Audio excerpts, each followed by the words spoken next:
Bonjour. Aujourd'hui m'est venue cette intuition de me présenter à vous euh, par la voix de mes contes. Je vous ai parlé souvent de poèmes et de 2 livres, mais très peu de personnes, du moins sur Internet ou sur mon site, très peu de personnes savent que j'ai écrit des contes. Et en fait, ces contes se trouvent dans mon second livre, qui s'appelle Home, Amour, âme, suggestion des êtres de lumière. Eux, nous, et les êtres de lumière représentent pour moi toutes les divinités de l'Orient, de l'Occident, dans lesquelles nous avons baigné, pour la plupart d'entre nous, mais aussi les êtres galactiques, qui sont des êtres de lumière et dont nous parlons de plus en plus, et moi la première aussi. Et donc, dans la partie des êtres de lumière et plus traditionnelle, je dirais, j'ai mis dans ce livre plusieurs contes. Alors quelqu'un dernièrement m'avait dit « Mais pourquoi tu ne fais pas une vidéo pour te présenter ?» Parce que ça ne correspondait pas à qui je suis, d'une part, et puis parce que techniquement, c'est pas facile. Donc voilà. Et donc j'ai décidé aujourd'hui de vous lire un conte qui est autobiographique et qui explique qui j'étais pendant pas mal d'années. Et ce conte s'appelle Il était une fois à l'Évaël. L'Évaël, c'est l'espace du voyage d'amour, élevant l'être vers la lumière par l'énergie. Alors, comme tout conte, je fais appel à la magie, aux êtres invisibles, dont nous parlons vraiment beaucoup, beaucoup, beaucoup, en ce moment de plus en plus, puisqu'ils sont là et ils ont toujours été là pour nous. Et voilà, je me suis installée dans ce cadre qui me plaît beaucoup avec les êtres galactiques équinéens que je vous ai présentés dans une vidéo fin mars. Et aussi dans ce lieu où j'avais déjà vibré pour les êtres de Sirius, les Syriens, en particulier les dauphins sacrés que vous voyez qui m'accompagnent le soir, la nuit, dans cet espace qui est fait pour le repos. Voilà. Donc c'est le 5e conte du livre qui a été écrit, terminé en septembre 2014. Il était une fois une jeune femme qui voulait changer des choses dans sa vie. La jeune femme était heureuse, elle avait un amoureux et un fils qui était le plus beau cadeau reçu dans sa vie. Elle ne manquait de rien dans sa vie. Elle venait de commencer un nouveau travail pour lequel elle s'était formée 3 ans et avait été diplômée avec succès. Et surtout pour ses écrits sur les relations parents-enfants et l'éducation. Mais à cette époque-là, dans ce métier-là, au lieu d'aider les gens avec son cœur, comme elle l'aurait voulu, avec psychologie, par son écoute active, on lui demandait de les surveiller. Elle exerça ce métier à peine 1 an, déçue, et se tourna vers une nouvelle voie, celle que je vous conte aujourd'hui. Cette histoire date d'environ 25 ans. Elle se déroule dans un espace mystérieux, quelque part dans le monde, assez proche de la nature. Un jour, une petite fée se manifesta à elle. Elle la reconnut tout de suite, sa petite fée. Comme toute fée, elle avait des pouvoirs extraordinaires, bénéfiques pour la sienne. Car les amateurs de contes présents ici connaissent peut-être les sortilèges maléfiques de certaines fées ou sorcières. La sienne de fée exerçait le pouvoir de se transformer. Après Trésor, la petite jument de Camargue. Ensuite, après l'être à la longue tunique blanche, dans le conte Au nom de l'amour, lors de sa chevauchée fantastique chez les Amérindiens, et avant la petite elfe rencontrée en forêt de Brocéliande, dans le livre précédent l'Éva-Hélène, sa petite fée se manifesta sous sa nouvelle forme. Je vous laisse découvrir ce mystère. Dans une première partie, Soleil-Lune. Un jour donc, la fée lui suggéra de partir dans l'une des belles îles grecques. C'était une nuit de pleine lune. Elle avait envie de se changer les idées, avait soif d'aventure, de nouveau, de dépaysement, avait envie de quitter le petit espace verdoyant où elle habitait, qui convenait bien à son amour de la nature. Mais elle voulait découvrir le monde. Sa nature féminine l'emporta. Un matin, elle était seule dans la nature, dans l'île de Lesbos, amenée sur la charrette d'un paysan tiré par un cheval. Homme très aimable, qui hésitait à la laisser là, à sa demande, en attendant de revenir la chercher quelques heures après sa balade. Ce qu'elle vécut ce jour-là, pendant sa marche méditative, dans un chemin de campagne désertique, la mer au loin, couleur bleue des mers du Sud, la terre bien sèche, mais aux teintes jaunes et dorées si belles, mise en valeur par les reflets du soleil. Une petite brise fraîche caressant les quelques petits arbustes verts adaptés à ce climat aride, et la rafraîchissant quand elle s'arrêtait un instant à l'ombre. Toutes ces sensations que lui offrait la nature n'étaient rien comparées au mirage bleu qu'elle croyait découvrir en haut de quelques petites côtes ou au tournant du sentier. Ce mirage était bien l'onde bleue de la mer au loin, après chaque virage, mélangée dans le ciel sans un nuage, d'un bleu encore plus bleu que celui de la mer, et l'impression qu'il ne formait plus qu'un.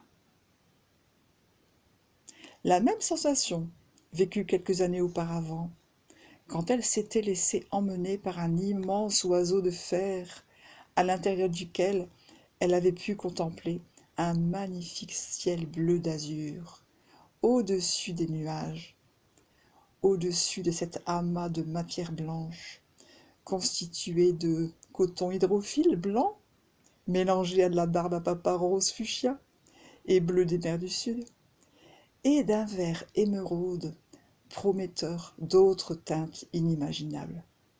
Encore plus haut, l'ensemble de ce paysage au parfum sucré, la sensation aussi qu'il existait encore quelque chose au-dessus de l'air.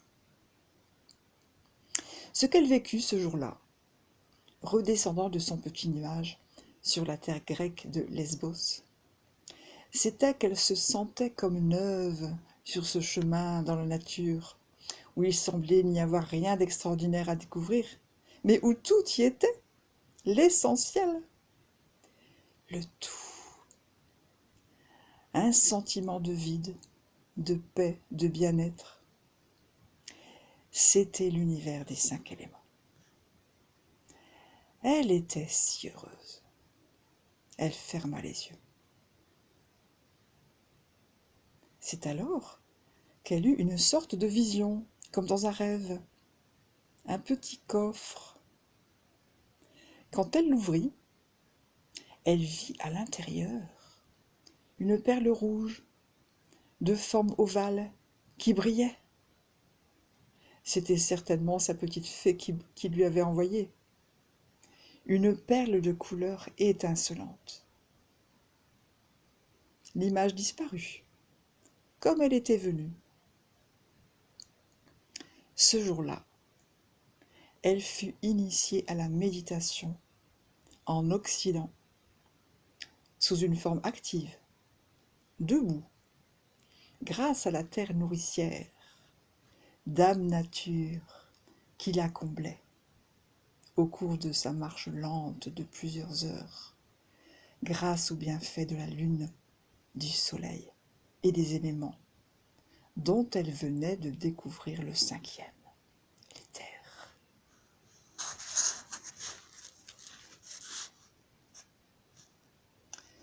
Oh,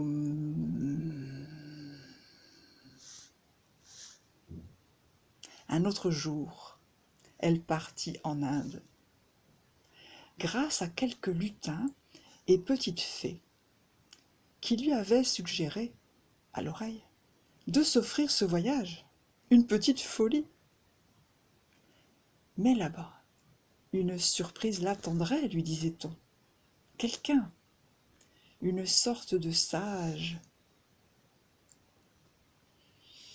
Elle alla le voir tous les jours dans l'ashram, intriguant dans sa longue robe orangée, très tôt le matin, à partir de 5 heures, au moment de l'aurore fraîche, et une seconde fois en tout début d'après-midi, après le repas, très sobre et léger, pris en silence dans une grande salle. En attente, sous un soleil torride, à côté de gens qui, comme elle, venaient voir ce vieil homme sans âge, qui avait des pouvoirs plus qu'extraordinaires, un magicien divin qui faisait des miracles à l'intérieur des êtres humains, chez tous, les jeunes et les enfants aussi. Un matin, ayant réussi à s'approcher d'assez près de lui, ayant été placé à une dizaine de rangs, parmi les milliers de gens assis en tailleur, serrés tous les uns à côté des autres en méditation. C'est alors qu'il la regarda profondément. Un instant qui semblait ne jamais s'arrêter. Un regard d'amour inconnu, comme elle n'en avait jamais croisé. Regard divin, comme s'il lisait en elle dans un livre ouvert. Et ce sentiment impressionnant de recevoir un flot incessant d'affection, de tendresse, d'amour, empreint curieusement de générosité et de sévérité.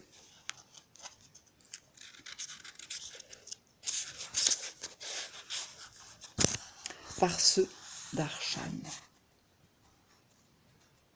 Et en même temps, la certitude qu'il lui transmettait quelque chose à comprendre, un message sur lequel elle devait méditer.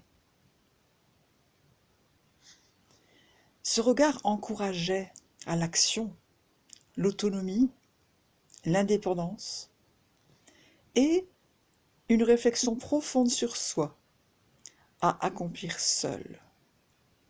Aucun autre maître que soi-même.